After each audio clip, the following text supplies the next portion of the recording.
All right, I want to get through 3 historic decks today. We've got a bunch of historic submissions still. People seem to be as excited about this format as I am. Arcane Nor, thank you for the 16 months. I appreciate that. Welcome back. So this was a build around submission for Jeff. What would you build Naya Feather to look like in the latest with the latest card pool? It's not that far different than what we've looked at before. I guess there's also a little bit of a viewer list too. Wargy Corgi is someone that plays a ton of Feather, and I think I changed one card from what they sent me they're playing. Yeah, I added a 3rd Spellbreaker to the board, but this main deck is what they were doing. Main deck makes a lot of sense. I like Soul-Scar Mage a lot in the Jeskai build. I actually think Gruul Spellbreaker is in a pretty reasonable spot. A lot of the white-based control decks have actually been moving towards Settle the Wreckage as their sweeper of choice, or one of the sweepers in their mix, because of the blue-white enchantments deck. So Gruul Spellbreaker providing a counter to Settle is actually quite meaningful. And then Paradise Druid allows us very nicely to mana fix, right? Not only fix our colors, but also being able to play Feather turn 3 whilst still holding up Fight as One or God's Willing tends to be very, very powerful. So let's go ahead and jump on into some matches here with this and see how it goes. Oh wait, I think I'm missing a couple more of those cards. Yeah, use my no, we're good. Lord Apollo, thank you for the 11 months. But I've been lurking way longer. Enjoy the content and your ability to have a conversation, even when you don't fully agree. Wish more people could adopt the mindset. Thank you. Thanks for keeping me around. I appreciate the Beza books.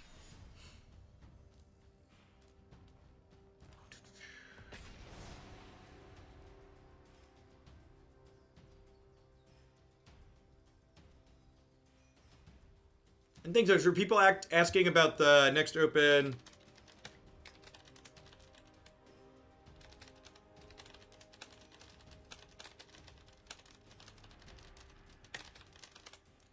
Sunday, what day is that? Sunday, bloody Sunday. Sunday the 20th.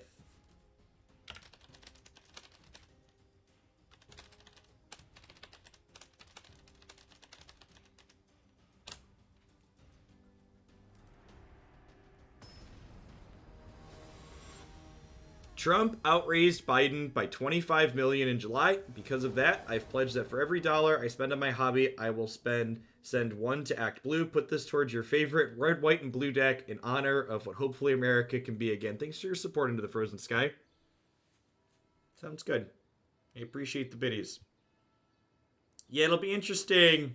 Yeah, Solera, thanks for the 17 months. It'll be interesting to see if... I don't know. It definitely... It almost assuredly could be... I think I'm keeping this as all my colors of mana. It is Feather and some removal. Hopefully it's a matchup where Reckless Rage has text. It could definitely be a part of my bubble that I'm in.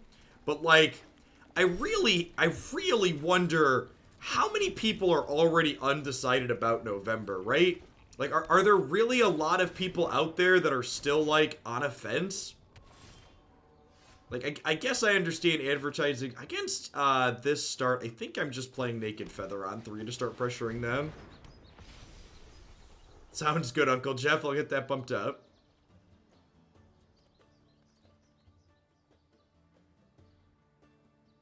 Well, I don't even necessarily know that I definitely wouldn't call it a gimme for Biden or the Democrats, but I wonder how many people are truly undecided and how many people are just like have already made up their mind and are just waiting to cast a ballot, essentially. Armat, thank you for the 2 years. I had a blast at the Open yesterday.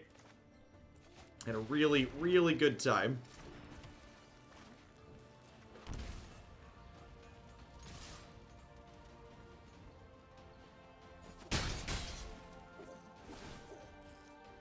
In fact, some exciting news for next month. So, the next Open will definitely be standard on September 20th. And Cool Stuff Inc. has told me, and I'm going to talk through the logistics with Christy, but I'm pretty sure we're going to do it. I think we're going to do 2 Opens next month. Because, like, I definitely want to do standard after rotation happens, but I also kind of want to have a historic event shortly after the new set.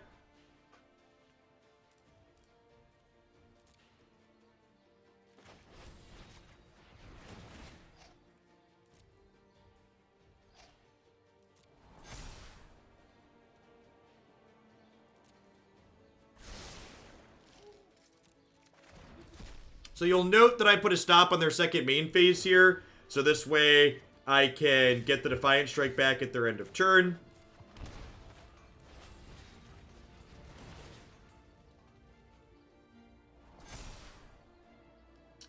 I think I'm keeping that because I think one of the ways we lose this game is them having a sweeper.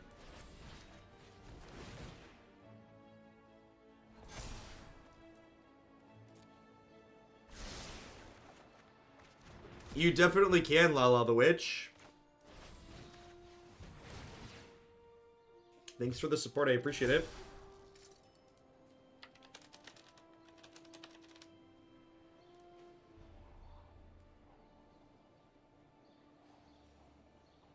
Yeah, I'm in front of their feather for sure.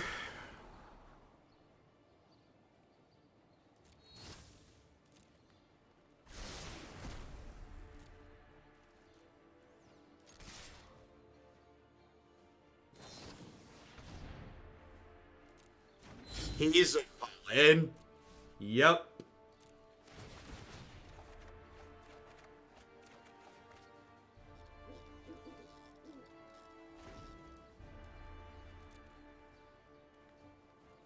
Actually didn't see the Tiny Bones deck from the open. I haven't gotten a chance to sit down and go through all of the deck lists that weren't top performers.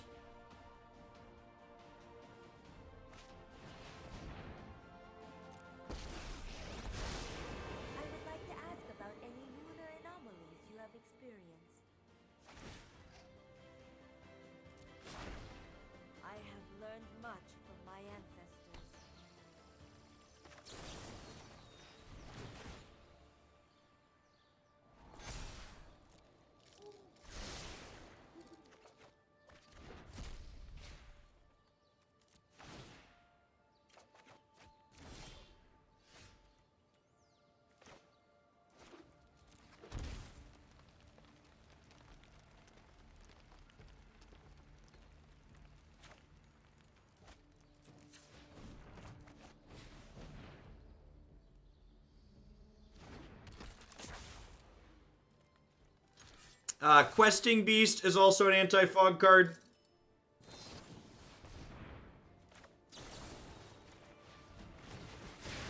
Alright, so at this point, we're only looking for Fight as one. It's the only card we want to draw. Alright, so we found Fight as one, so I guess we just sit tight then, right?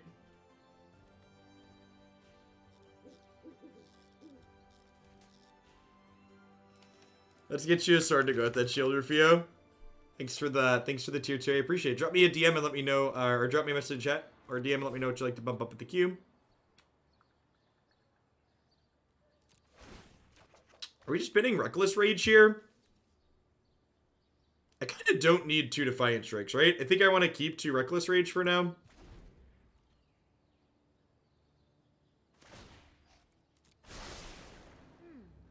I know.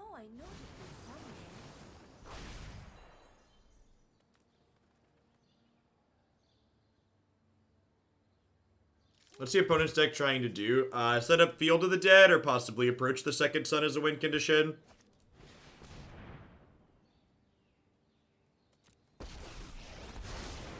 Like the phases of the moon, life waxes and wanes. I follow the tracks of the wise. Just one of those, like, their deck's probably not very good, but it's very annoying to play against, right?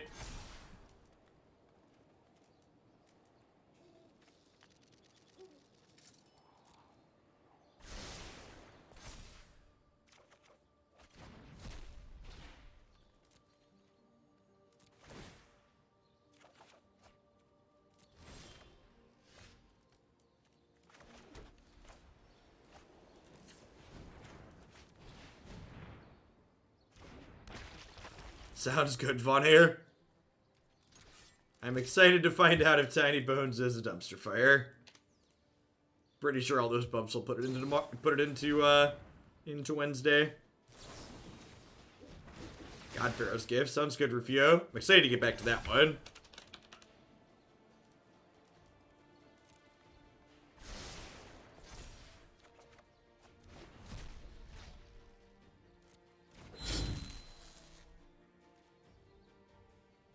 Hey, thanks All Night. Hope you're staying safe out there. I appreciate the tier 2.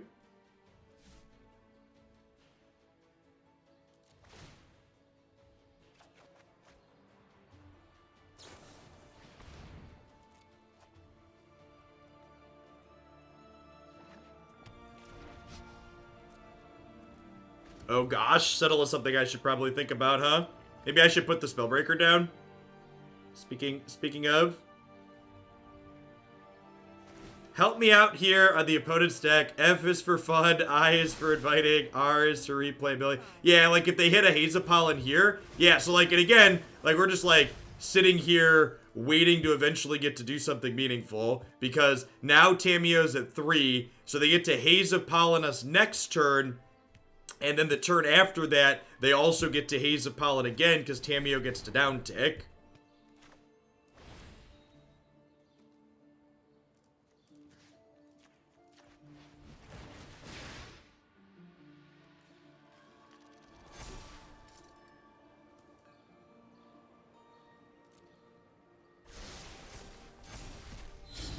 Okay, these two are indestructible. Good luck, Godspeed.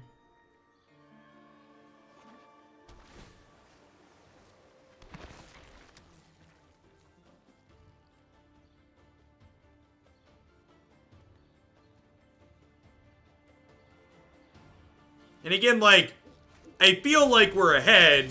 We just, like, have to sit here and slog through what they're doing to, like, eventually win the game.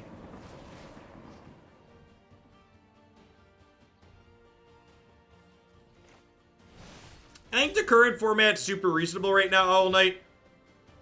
The removal of Teferi Time Raveler from the game was a huge positive.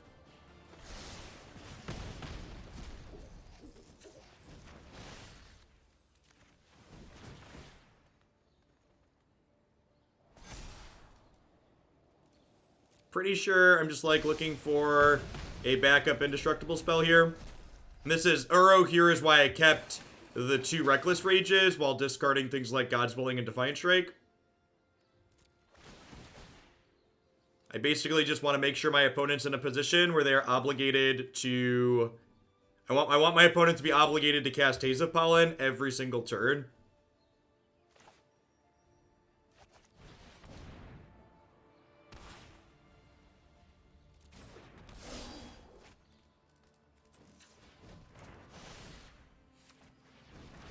And eventually, hopefully, they'll run out.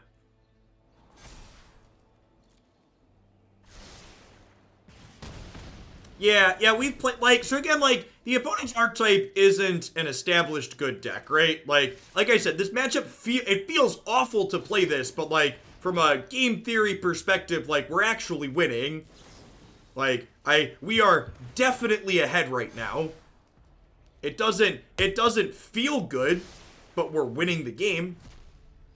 This Shock is actually a good draw because it lets me hit this Tamiyo. So that means they have to plus her to draw Haze of Pollen, which is nice. And like, if those Shocks were Bone Crusher Giants, we win the game here, right? So it's very possible that those Shocks should be Bone Crusher Giants. Like, if this is a matchup that we care about especially, they should be Bone Crusher Giants. So they have 2 Haze of Pollen and 31 cards here.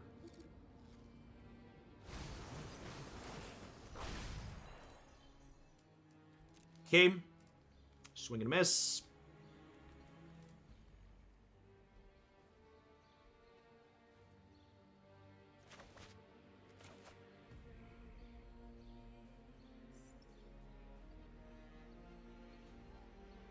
Which means they drew 1. Maybe? Yeah, they could have drawn it. That's for sure.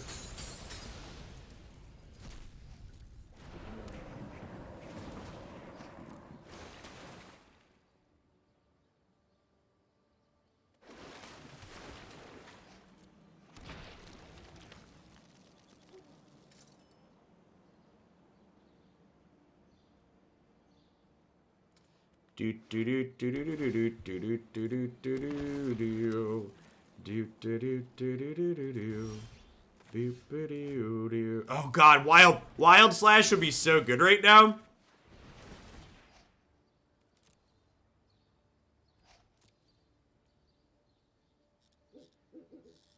Just looking for a second copy of Fight as One for when they eventually draw a sweeper.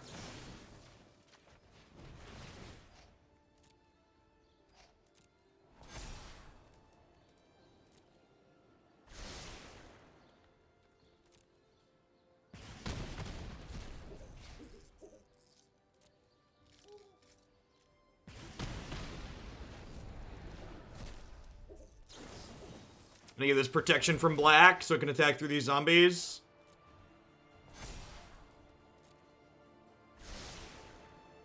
They can't settle us. I have Gruul Spellbreaker in play.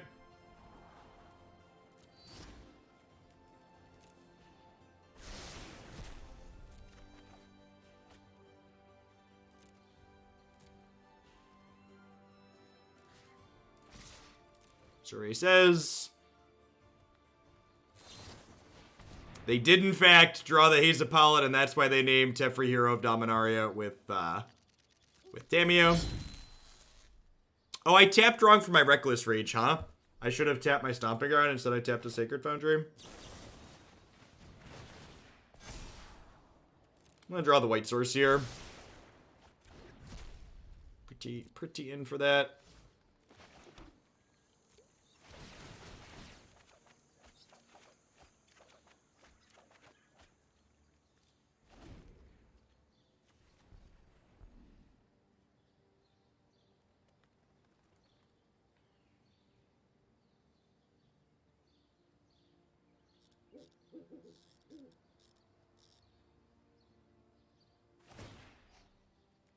They're running out of cards. Yeah, we could eventually deck them.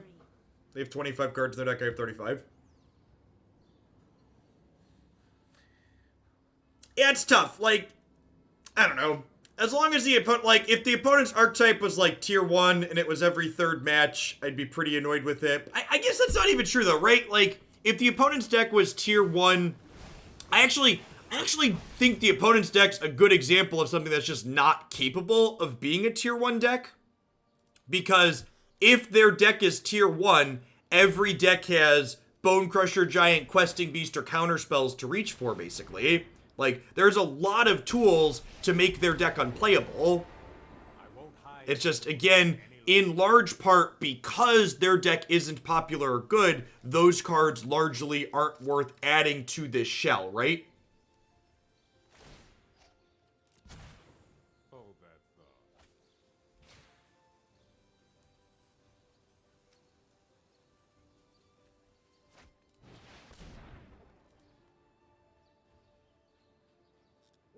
And there's another Tamiyo. Let us have a storied battle worth retelling. So this Tamiyo is going to down tick and pick up a Haze of Pollen. Sure. No tail should be discarded.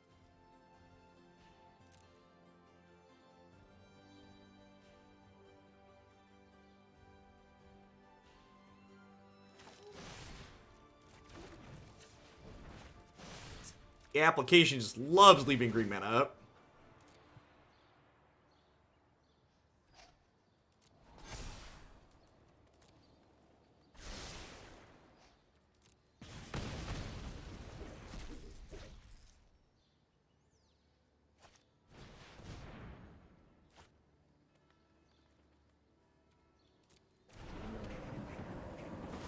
Excuse me? Did they just... Oh, they're gonna untap lands with Teferi. I was like, what's going on? They're gonna untap lands with Teferi. Got it.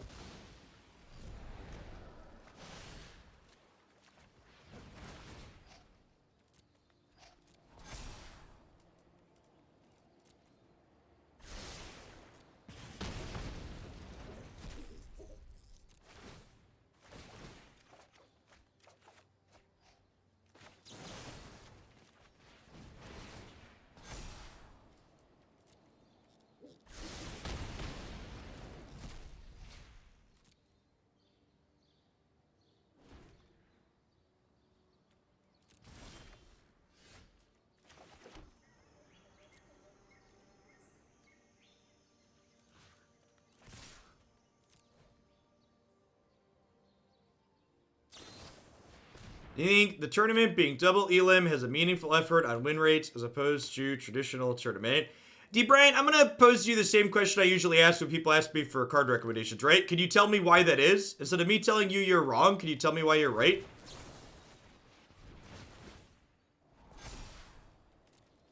There's the second fight is won. That's what I wanted for Christmas, chat.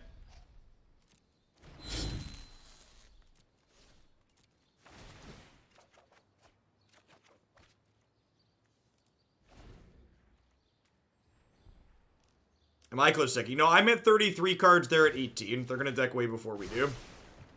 That being said, Teferi can go tuck himself, so like, and they have approached the second sun.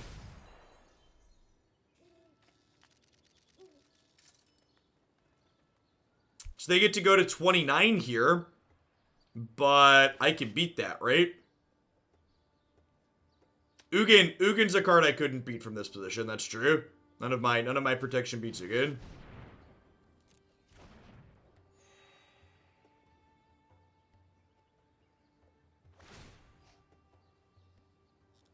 I typed out a whole comment trying to ask why Dreadhorde Arcanist didn't make the cut for this deck versus some of the things we did include, but then I double-checked the list and we have 3 of them.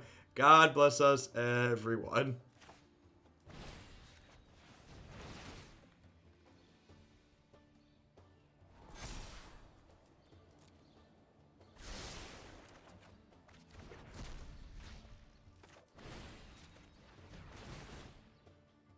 Teferi can definitely go tuck himself.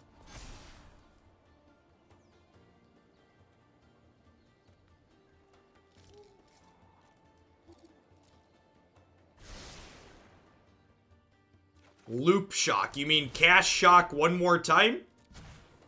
Hurry.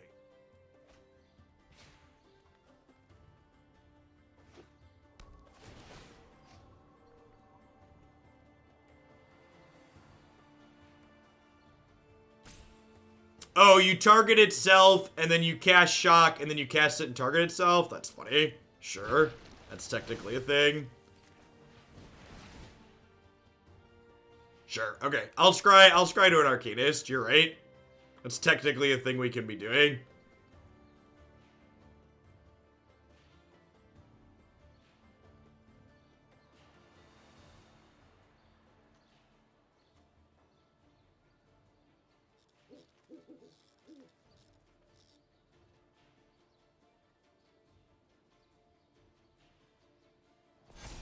They're actually up on clock right now because I'm taking way more game actions than them.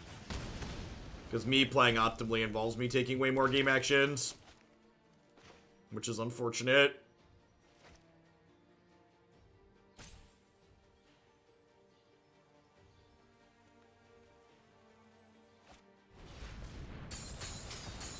All your mighty wolf then. I can see it. How close are we to knowing the order of our entire deck? Close.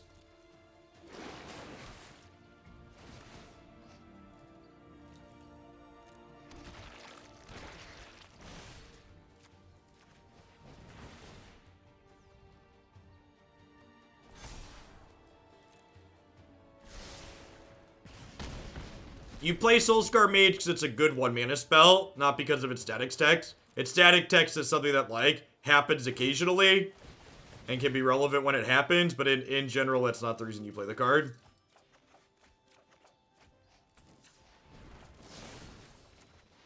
How close are they to second sunning again? A little bit off.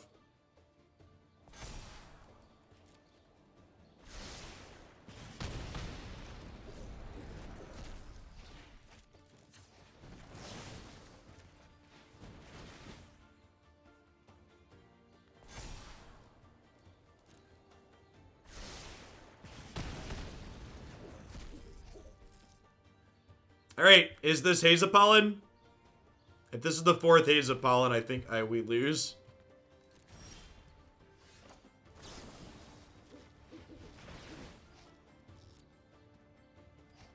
Yeah, if this is the 4th Haze of Pollen, we're dead.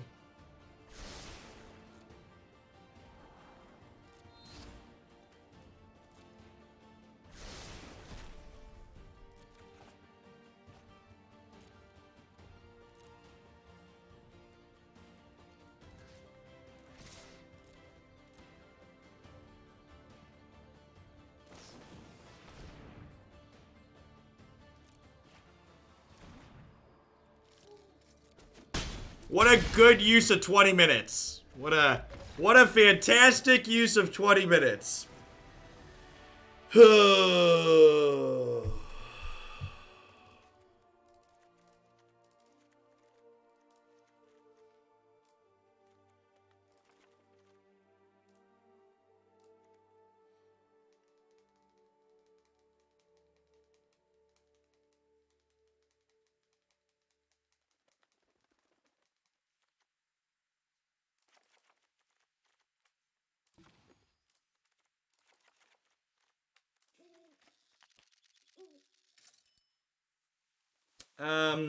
Yeah, God's willing to get through their blockers is probably important. Yeah, we got some Rude Blasters, at least. I don't think this is a Flame Sweep matchup. Maybe I only need 3 Reckless Rage. Yeah, and like I said, like, if the opponent's deck is a thing and we want to beat it, like, playing 4 Bone Crusher Giants is, like, not a big deal. If the opponent's deck's a good example of something that's frustrating because it's off meta, not because it's on meta. And like, if their deck ever tried to become popular, there's enough tools in this format that like make it unplayable. Like, their deck just isn't functional in a world where people expect to get fogged because there are tools in red, green, and blue, which almost every deck has access to one of those 3 colors to like punch through them. Yeah, the Open was fantastic yesterday. For people that enjoy playing and watching those, the next Open is on the schedule. It's going to be Standard just after rotation on Sunday, September 20th.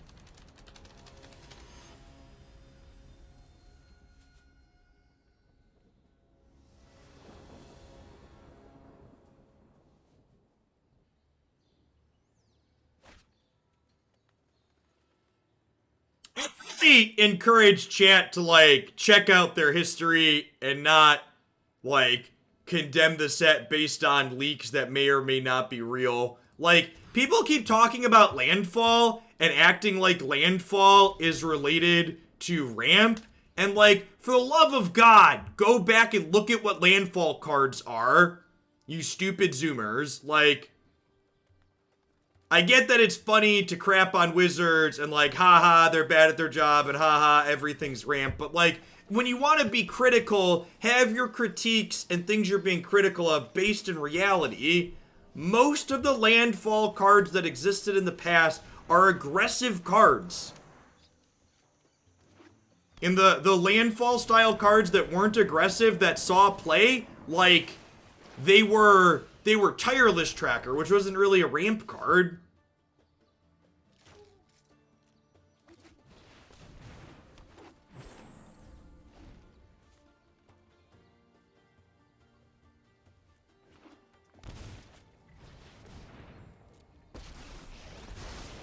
I am Tamio.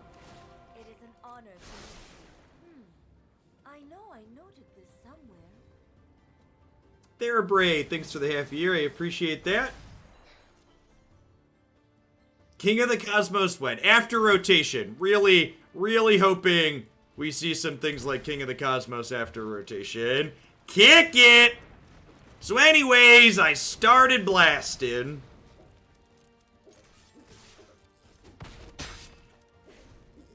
You are setting a bad example. Seek and find. Yeah, I'm super excited to get Tireless Tracker into this format. That card's gasoline.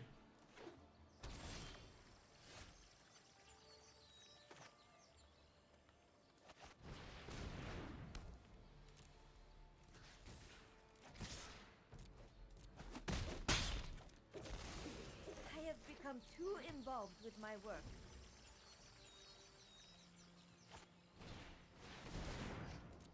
Ooh, Lotus Cobra is a good example of something that's ramp-y with landfall. But even that, like, Lotus Cobra, if you compare it to like today's standards of cards, Lotus Cobra really isn't, it's not on the same level of anything like Uro, right? It's just not.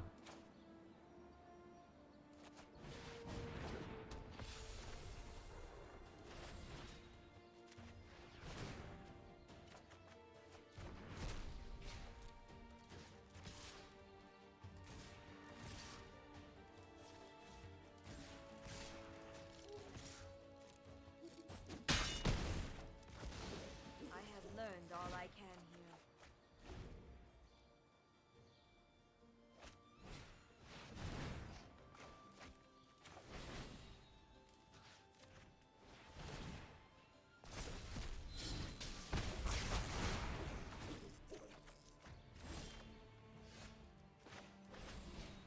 Red source?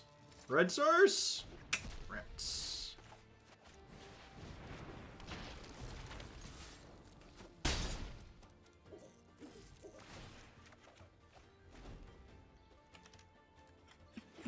Good morning, space.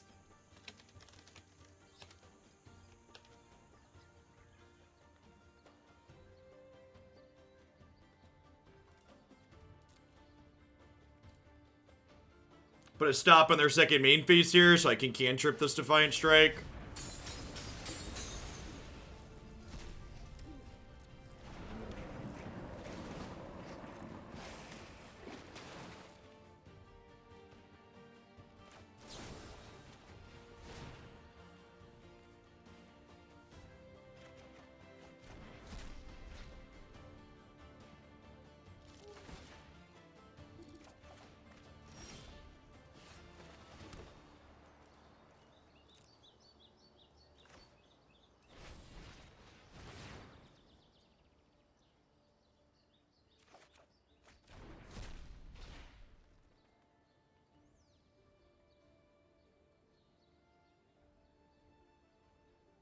Satisar, thanks for the 7 months. I appreciate that. Welcome back.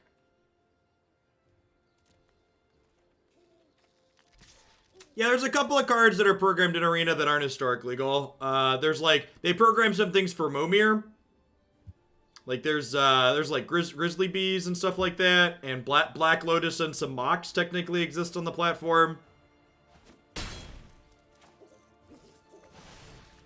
So this is a little trick for killing their larger threats. Tukasek, thanks for the brand new Prime Support. I appreciate that. Welcome to Oglandia. We'll Reckless Rage this during the main phase. Then at our end step, it's going to come back to our hand. And then still during our end step, while this has damage marked on it, we'll cast Reckless Rage again.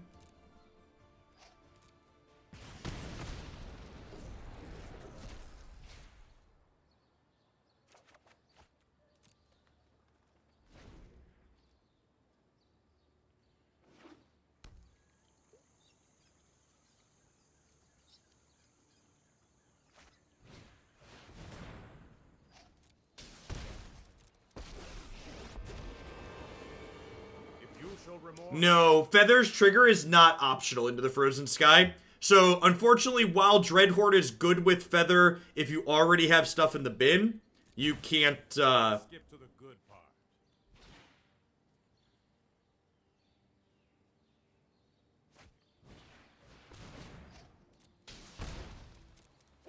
At least with Cindervines, they're very limited in how many... They're very limited in how many fogs they can cast in the game.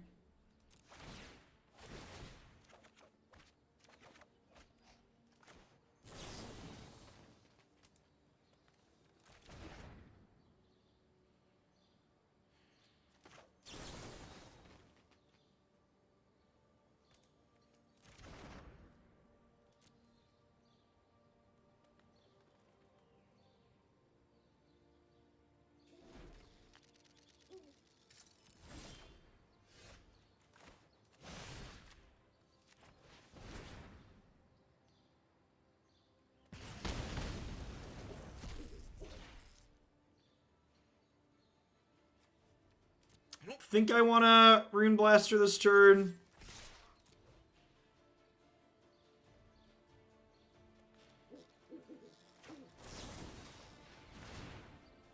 Oh gosh, I didn't even think about every Uro being more fogs. That's super correct.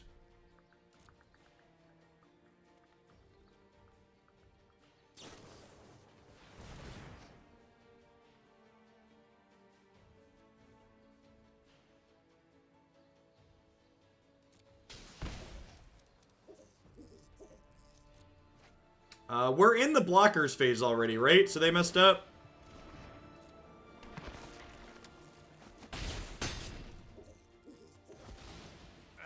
Normally, I'd feel a little bit bad about a situation like that, but my opponents registered a bunch of Haze of Pollen, so they get what they deserve.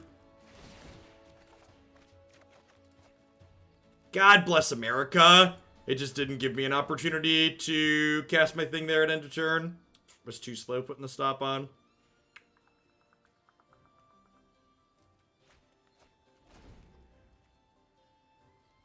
Why is every Uro another 3 fogs? It gives them life to cast another 3 fogs with Cindervines. Hey, small car, thank you for the generous tier 3, and I appreciate the 6 months. Welcome back. I won't hide from the world any longer. You know what? I'm not. It is kind of a high APM game, right? Like, I'm actually down to 12 minutes here because my deck takes so many game actions, which is unfortunate. It's possible I was supposed to just ignore the last Teferi and punch them last turn. Very, very possible.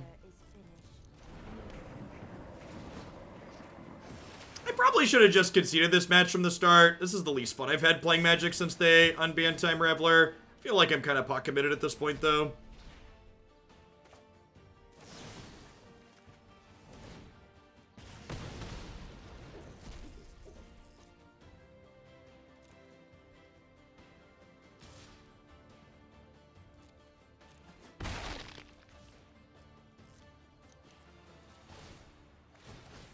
Yeah, the opponent's playing Approach and a bunch of Haze of Pollens.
This is like one of those things that just, like, makes people quit Magic and never come back. It's like big feels.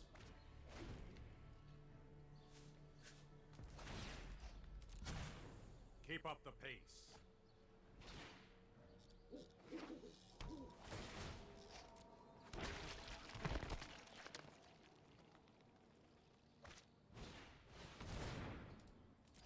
Not quitting. We're gonna make them play it out.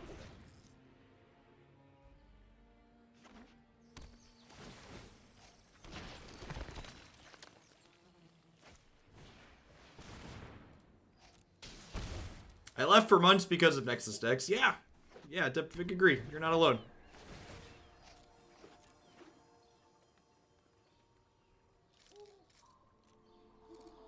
Draken, thanks for the tier 3. I appreciate that. Welcome back.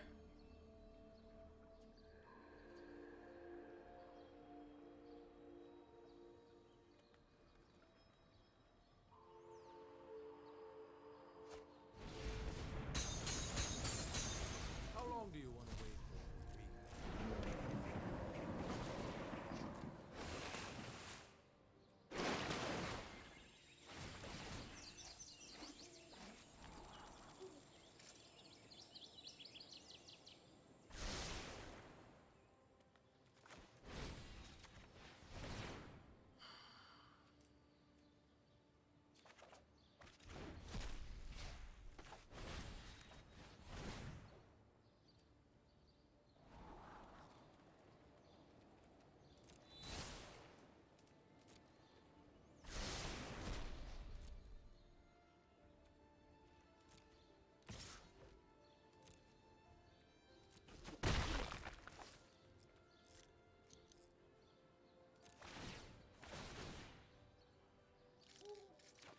Okay, so what's our best draw here? 10th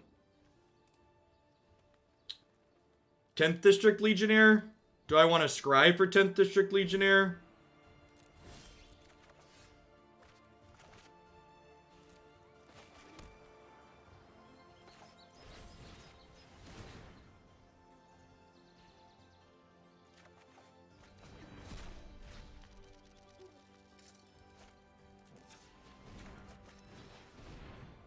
Okay, so if this isn't a fog or a settle, they're dead.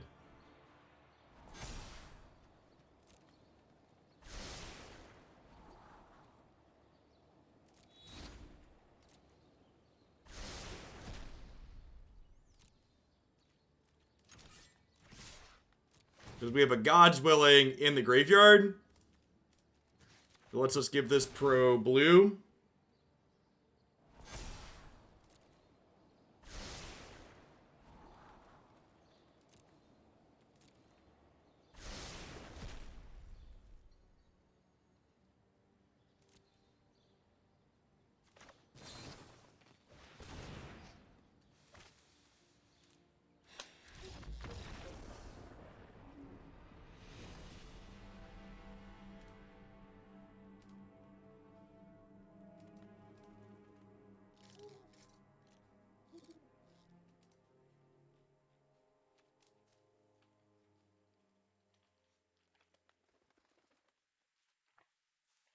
I mean, I don't think it's a stretch to say you have sociopathic tendencies to enjoy playing a deck like the opponent is playing. I think that's a stretch by any means.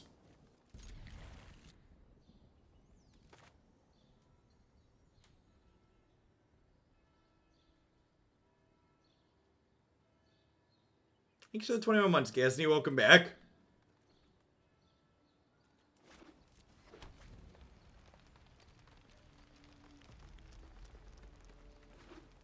What's their timer at? Much higher than mine. Their deck is not game action intensive. Our deck to play optimally in this matchup is super game action intensive. They have 13 minutes. I have 8.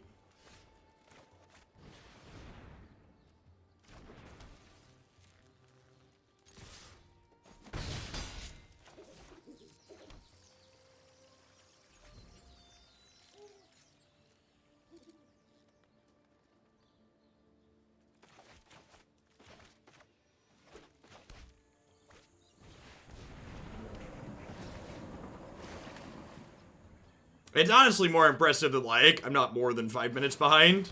If you, like, count the number of raw game actions each of us have taken in these matches, I've taken infinitely more game actions than them.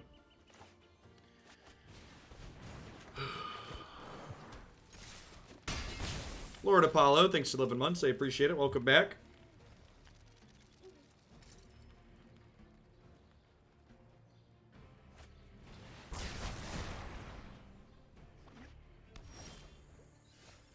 What just a useless fucking waste of time. Just god-awful miserable.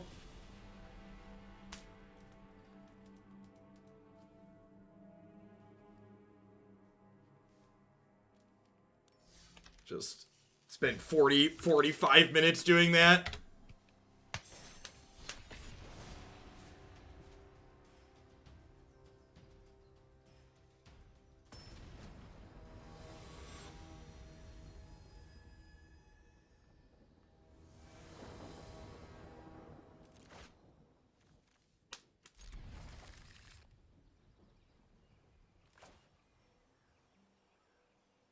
Wrath of God's not even good. Like, Wrath of God has nothing to do with why that matchup was good or bad. Just like actual not a part of it in the slightest.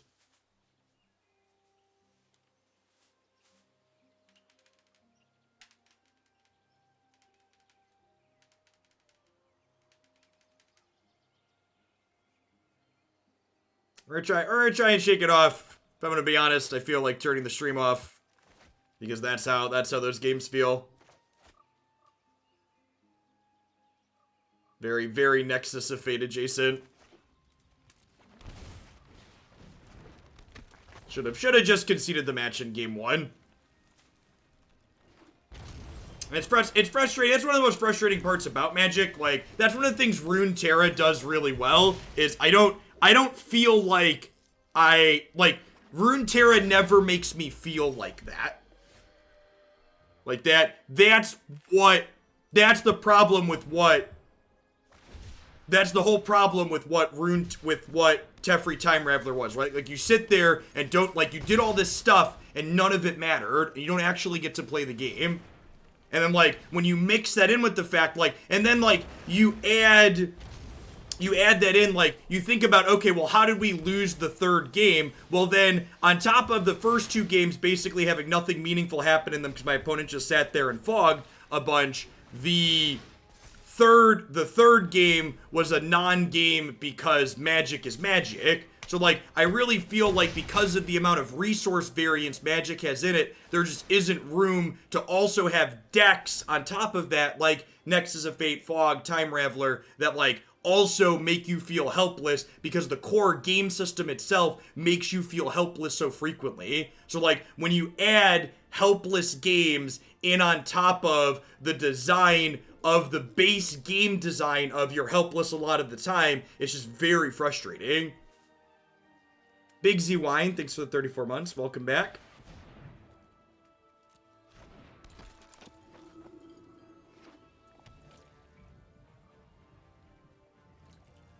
Jeff is currently explaining why I no longer play Magic. Yeah, I don't think you're alone in that, for being honest.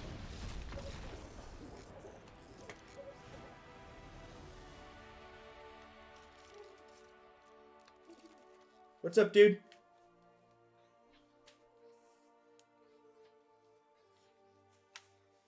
I'm working, buddy. I can't read some stuff. Bring it up. Bring the Switch up to mommy and she'll be happy to read for you, okay?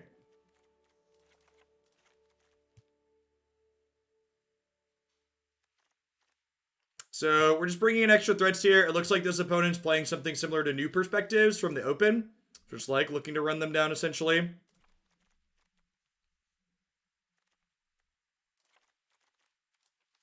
Clastronaut, thanks for the half year. I appreciate that. Welcome back.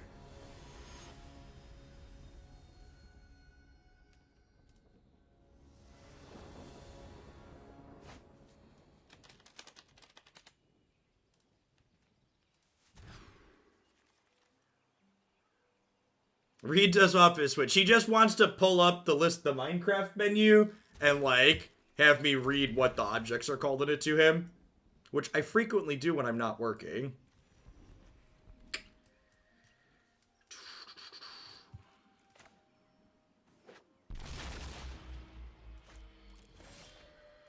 That's true. If the options were read items off the Switch or play against the Fog deck again, I would definitely rather play against the Fog deck.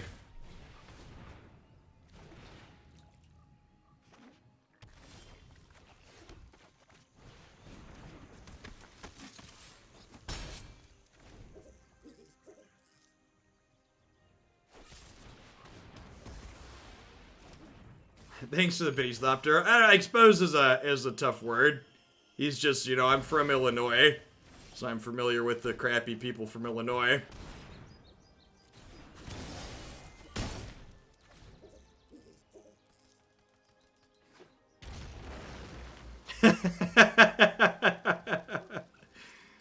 Oh, technical flubs. Untap land, please. Nailed it.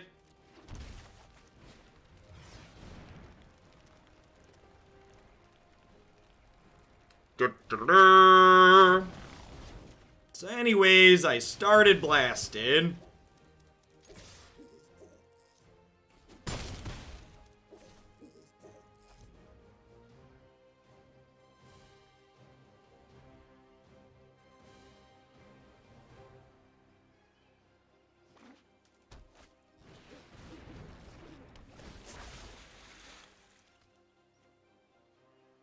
Okay, so, like, they're playing one of their win conditions here as a chump blocker, so that's funny. I just thought a chump blocker technically trades with Rabblemaster or Ruinblaster.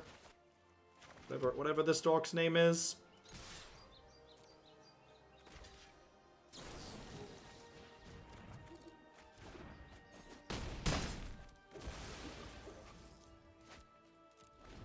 Just gonna pass for now. We'll 10th to Trick Legionnaire next turn.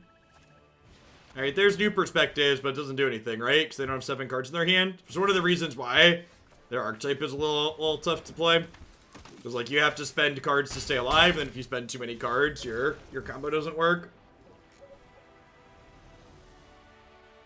The opponent's archetypes actually went 3-2 in the open over the weekend, and it's going to get one of the Sweet Deck awards. It's I'd be surprised if it's super competitive, but you can definitely get on the scoreboard. I think it's probably pretty reasonable. Yeah, we've hit 7-minute match. 45 minutes of misery playing against Fog into a 7-minute match.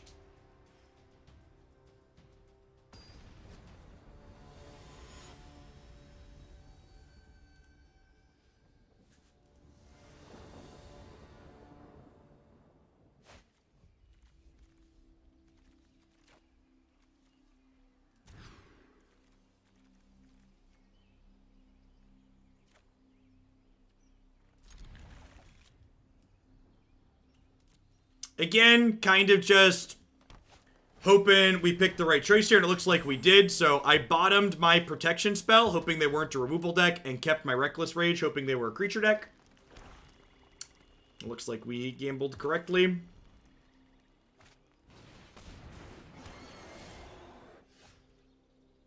The opponent might be playing something similar to what we're going to play later today, a Green-Black Collected Company deck. Our start's going to be pretty slow here on the draw when they have Land War Elves on the play, though. Good chance we just get run down here. Multiples of 0. Thanks for the 10 months. I appreciate that. Welcome back.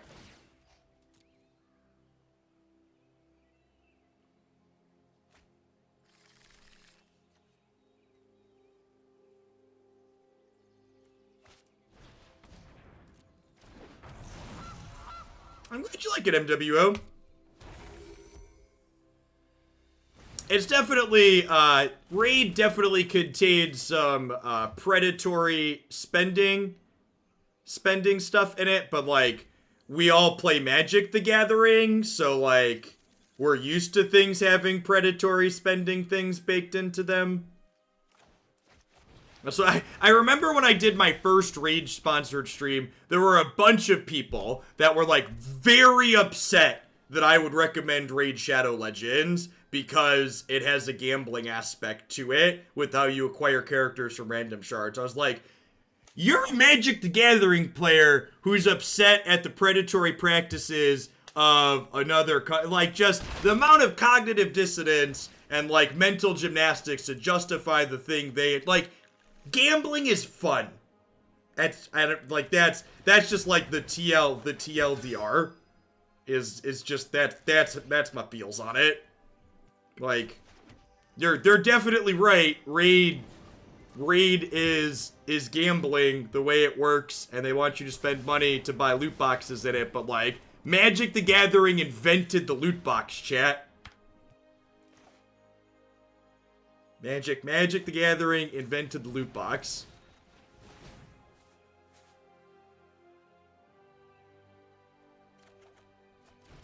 Why is the highest video quality on your stream 720 at 60 FPS? It's not. You should check your settings. There must be an issue with your Twitch. My Twitch definitely streams in 1080 60.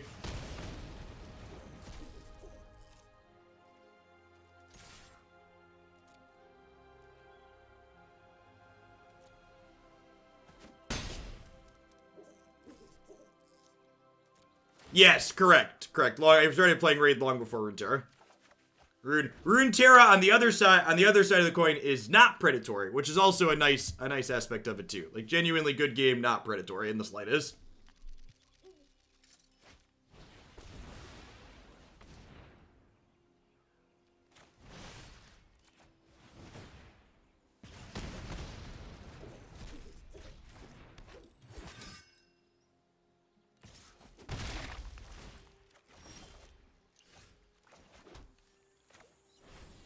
Alright, so this game has ended. We have Reckless Rage and a Feather, and they're playing a creature deck.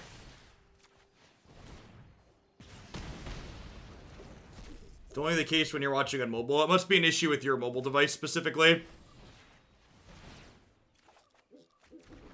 No, we didn't. We flooded and died. We spent 46 minutes to flood and die in the third game.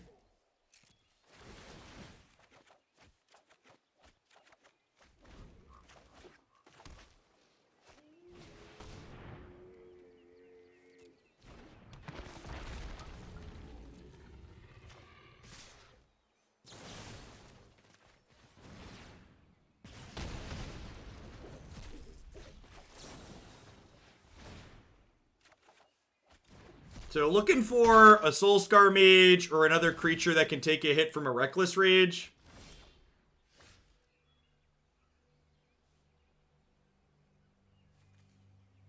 So I think we'll start here trying to find like a Soul-Scar or something else.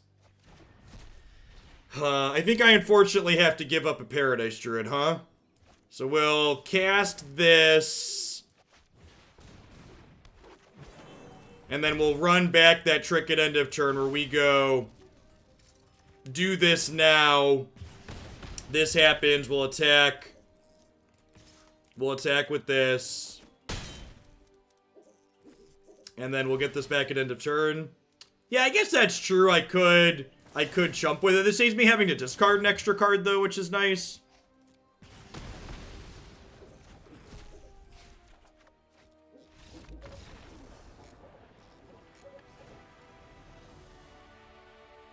I don't know. We're basically on a...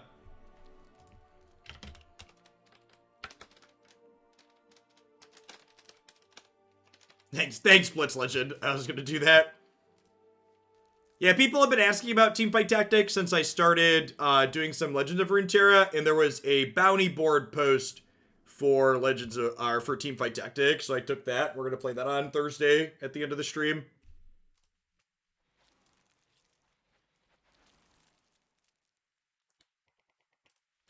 I know I want a sideboard, really. Like, Abrade's not really big enough to kill most of their stuff. I guess Spellbreaker's, like, fine, because it could be a 4/4.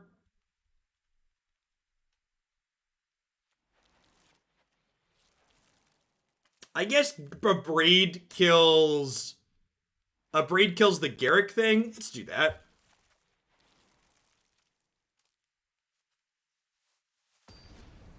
Yeah, I know for some games, Jin, that 2 hours isn't going to be enough to fully get into them for variety segments, but it's hard for me to commit to much more than that.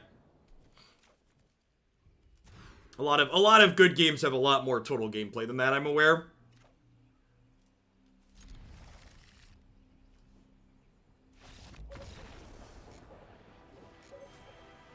Yeah, Saturday, Sunday, weekends when I don't have open scheduled are gonna be variety days at the end of the stream.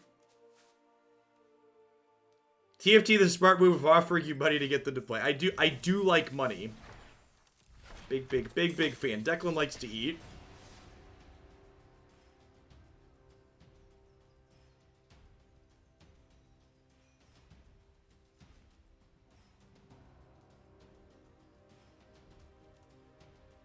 Yeah, I haven't played Teamfight before, but I played a little bit of Underlords before that game. Went into a garbage can.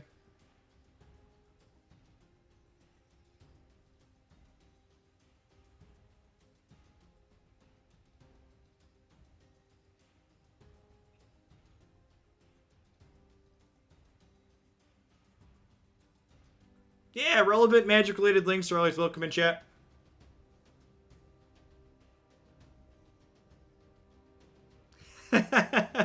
Oh, dumping truck. TFT is like Underlords, but actually playable. Okay, this is probably a good game then.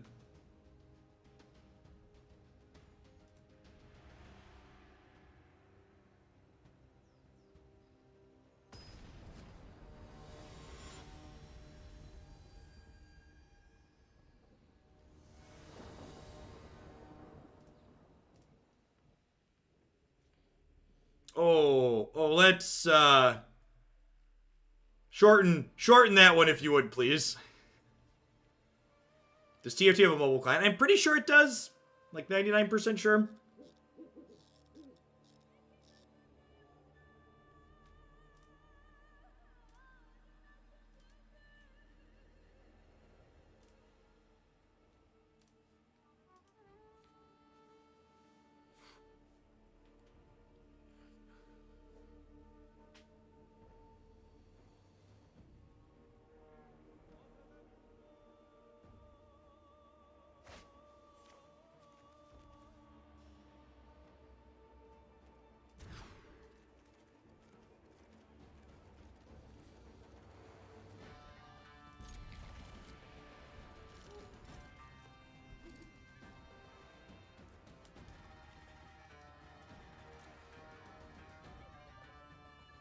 This was added in the Amonkhet patch. As far as, like, non-land draws go, this is towards the top.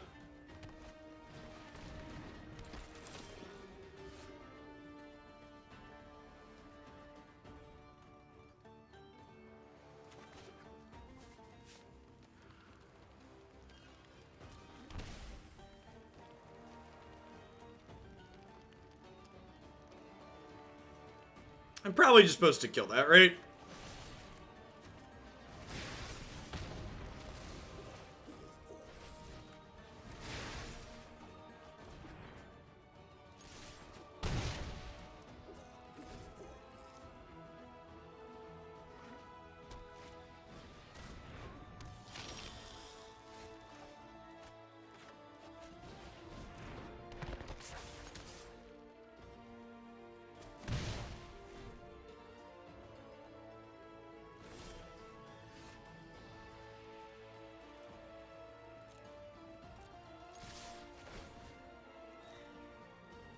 You know what? I probably should have played 10th District there, huh? To get my scry on. This does let me play Paradise Druid this turn, but maybe I should have prioritized that. Kind of like developing my mana. Yeah, I agree. This board is gorgeous. Really, really fantastic look and feel. Defiant Strike is an absurd draw here.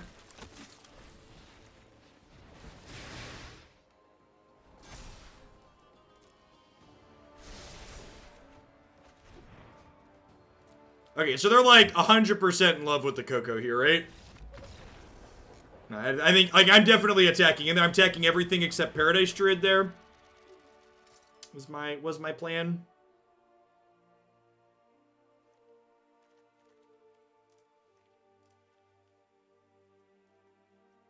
Feels like a Flame Sweep matchup. I think I want to cut Paradise Druid because they're a Mayhem Devil deck.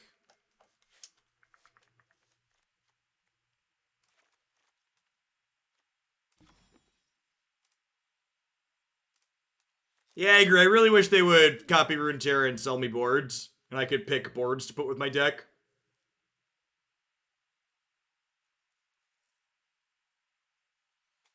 That's true. I saw Kirky's playing a non-Mayhem Devil build. I don't know. They could definitely have just been Mystic Red mana.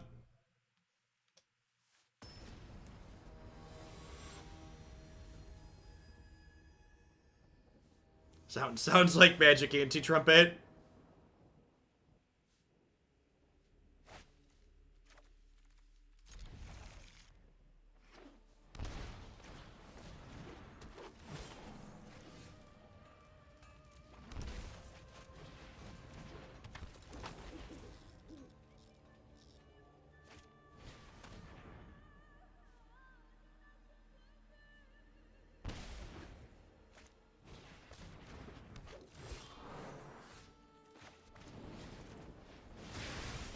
Is that a good draw after they took my other removal spell?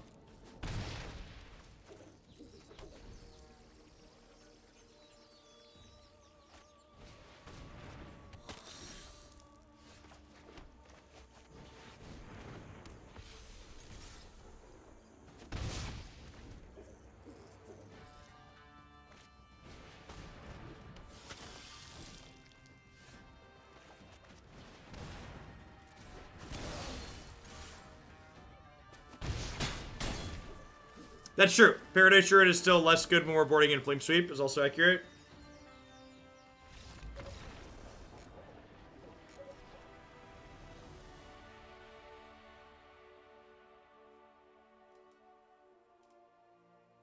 Hey, I agree, Flaming Swag.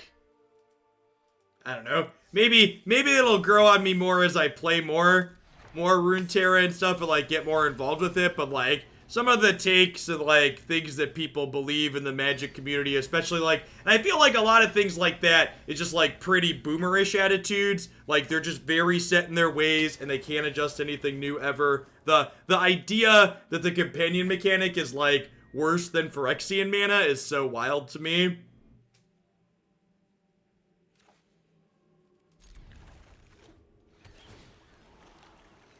That's been a very popular opinion. I've even seen people like there's a number of, I'm not going to name specific names, but there's a number of like popular content creators out there that have said things similar to that.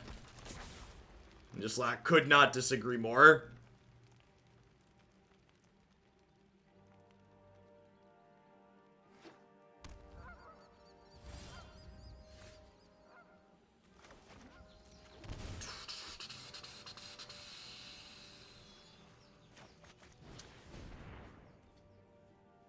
I'm just supposed to do this. It could be this into this. I gotta think about how I want to sequence into a sweeper on turn 4. Feel like having Spellbreaker and Haste Creatures for post sweeper sounds appealing.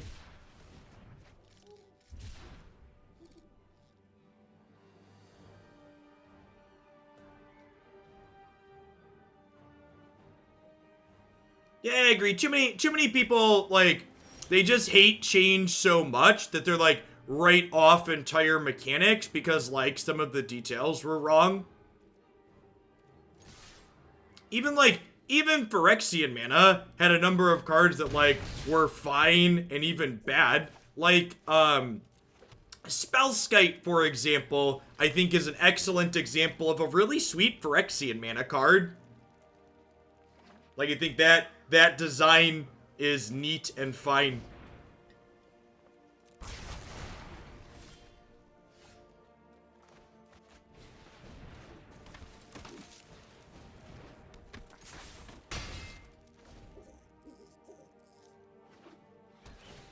I think Dismember is a good example of one that's not okay.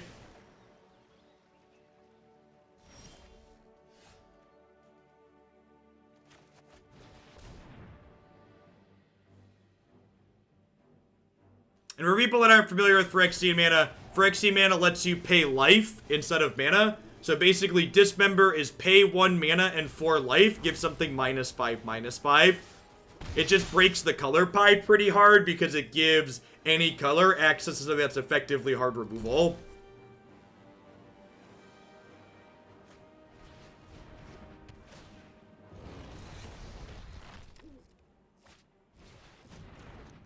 Smart here on the opponent's part, playing their instant speed stuff at sorcery speed to play around my God's Willings.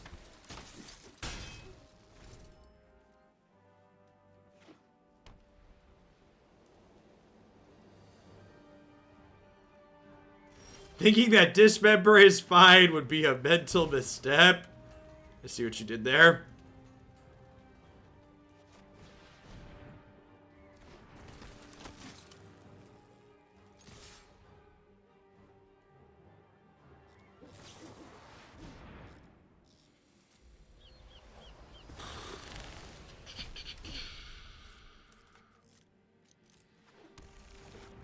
The tough part about the Settle Wreckage here is they now know that this Field of Ruin is a wasteland. It's better than Wasteland because it doesn't actually put them down a land.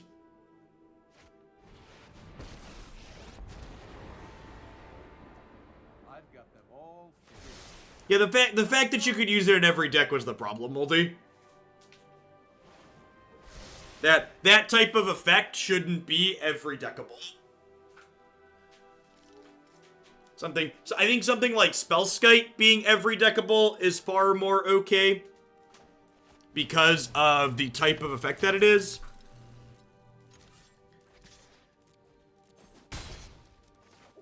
No, it's not Strip Mine. Strip Mine could hit basics.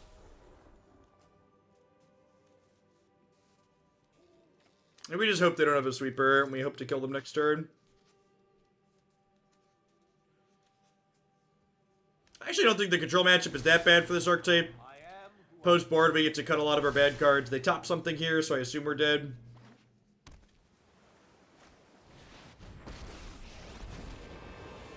The axiomatic structure of reality is surprisingly flexible. That's some deck building right there, chat.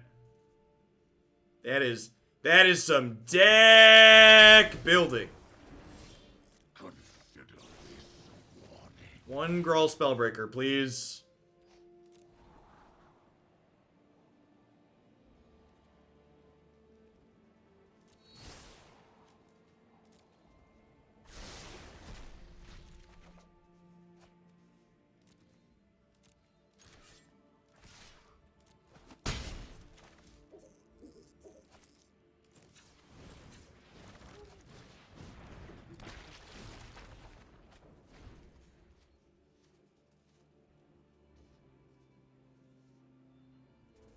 I don't know, Niv.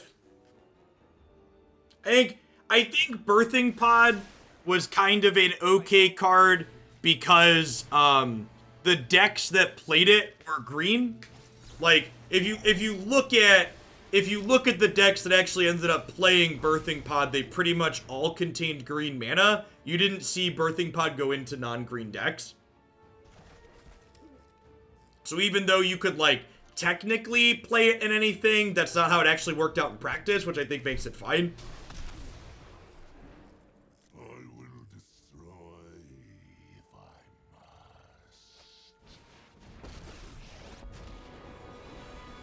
must. Alright, so we need to peel a Spellbreaker or we're dead.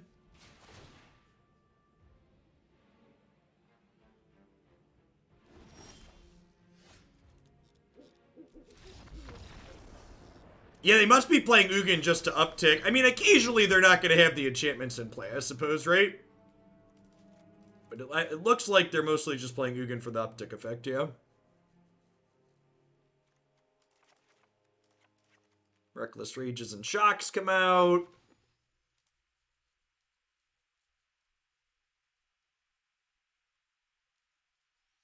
I feel like 5 mana Jace is probably better than like your 4th. 5 mana Jace is probably better than like your 4th Teferi. If I had to venture a guess. Because like you don't like being able to have both planeswalkers in play simultaneously is meaningful. Whereas like if you have yeah, it's like a 3-1 split or like a 3-2 split probably.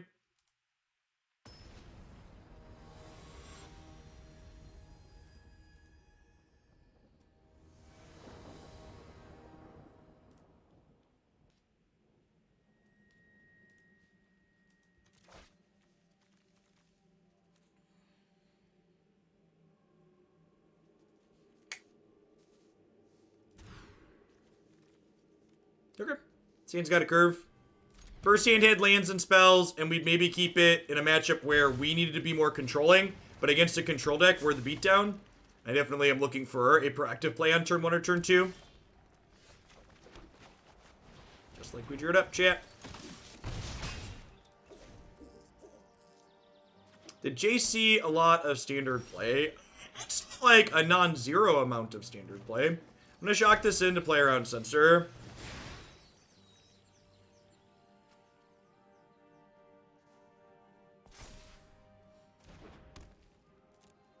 It's also beat Seal away, which is nice. So the way these cards are templated, if you respond to their trigger by blowing them up, they don't actually exile your thing. So we kill this, they take 2. It never actually gets exiled, they take 4.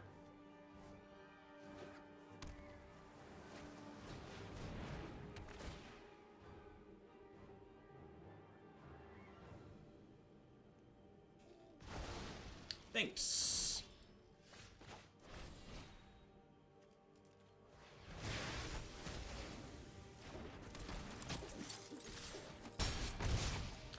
Our piece of enchantment removal working overtime, champ.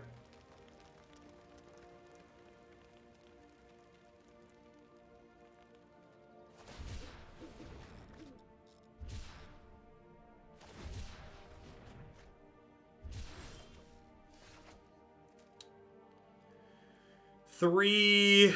This is 4, 5.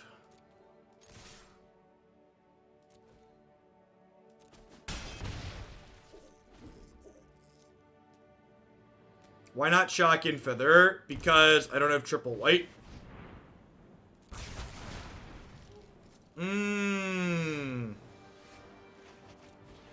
So anyways, I started blasted. That was 6. Oh, it was 6. You're right.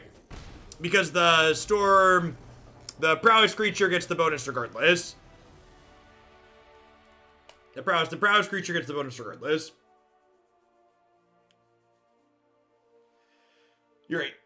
I was counting 2 from targeting the Legionnaire. Prowess always happens. New muscle memory things.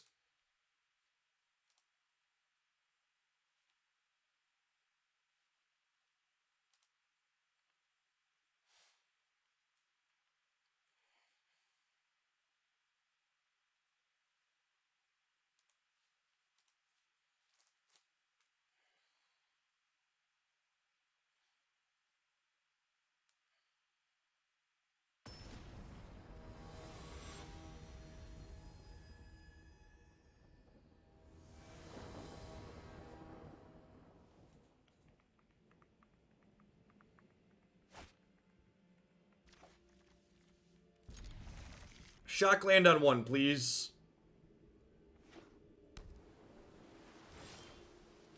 Nailed it.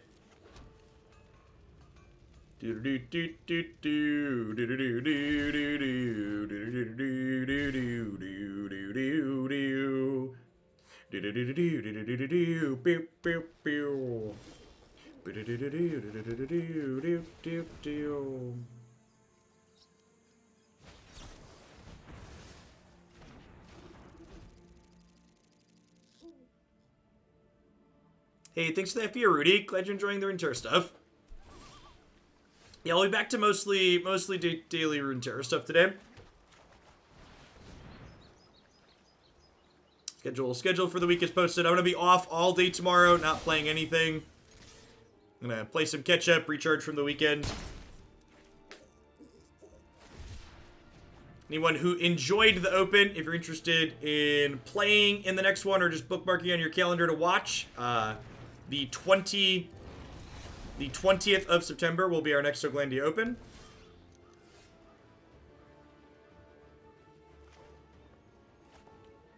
Am I playing around a sweeper here?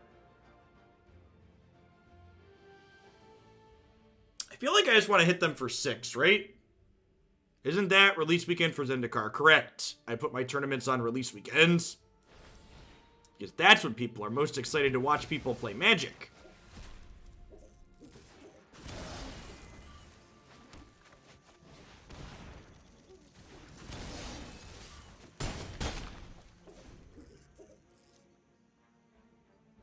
I think Prime Speaker Vanifear is too slow and fair for Historic. Snuggle Bear. So we, remember, I think fair Vanifear is too slow and fair for Historic.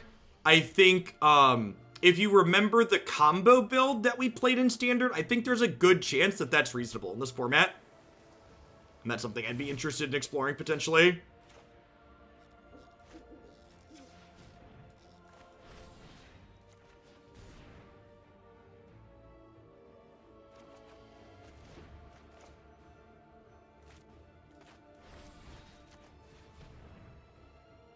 Yeah, the release weekend open will be Standard, Johnny. In fact, I mentioned this earlier. I need to figure out what the other weekend's going to be, but Cool Step Inc. said they're down to give me prize support for 2 opens in September. So I think we might do back-to-back weekends, like do a Standard one release weekend and do a Historic one the following weekend. So that way we can just like have our cake and eat it too.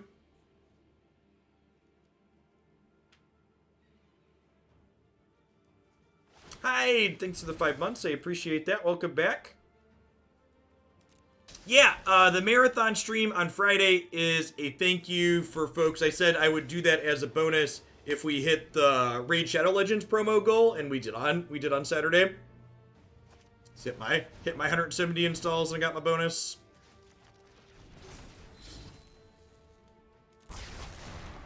His deck's actually pretty reasonable against control on average.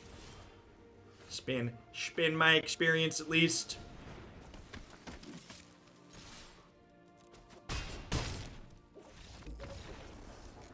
And thanks for the 5 months, Hyde.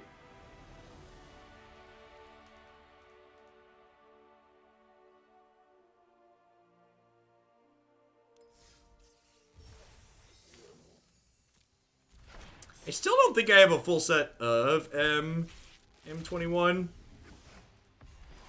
I have a full set of Theros.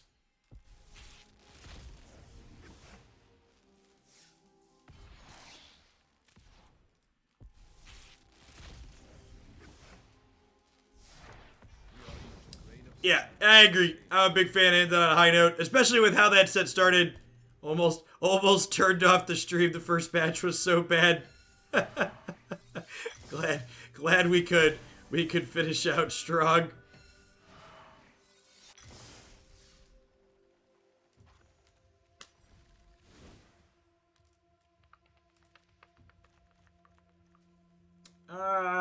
Thoughts on what this is doing?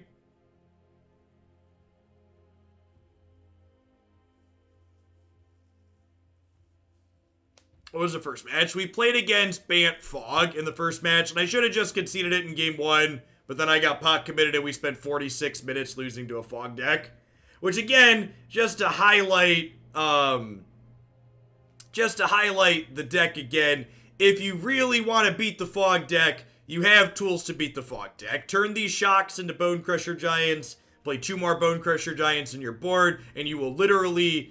You will never lose to the Fog deck in a game where you have lands and spells. It's just extra frustrating because it took 46 minutes to slowly get strangled to death because the deck was off meta and we didn't have cards to have any counterplay. Like basically just didn't get to do anything because of the way our deck was constructed. And that's just Magic sometimes. Magic has a ton of feel bats in it, and I should have taken my own advice and I should have just conceded the match in the first game and just moved on with it, but I decided to try and slug through it, and I definitely should not have, and it was miserable, and I should have known it was going to be miserable in the first game.